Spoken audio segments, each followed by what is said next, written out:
আল্লাহ তুমি আমার গুনাহগার উম্মতকে বাঁচাও। এই দুনিয়ার বুকে রব্বুল আলামিন সব নবীকে একটা করে দাওয়া মুস্তাজাবা দিয়েছেন, মানে যে দোয়া করলে কবুল হয়ে যায় সাথে সাথেই। দুনিয়ার সব নবীরা ওই দোয়াটা দুনিয়ায় করে ফেলেছে।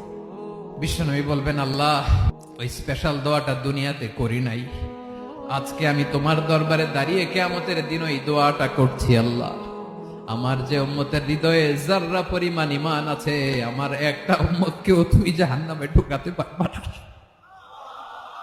বিশ্বনবী পাগলের মতো একবার হাউজে কাউসারে যাবেন, একবার সিরাতে যাবেন, একবার পুলসিরাতের দিকে, একবার হাউজে কাউসারের দিকে, পাগলের মতো দৌড়াতে থাকবেন।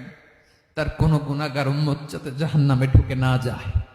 উম্মতি বিশ্বনবী আমার জন্য কাঁদবেন, আপনার জন্য কাঁদবেন, আমাদের জন্য সেদিন কেঁদে কেঁদে জাহান্নামের দরজায় দাঁড়িয়ে আমাদেরকে টেনে টেনে জান্নাতে ঢুকাবেন।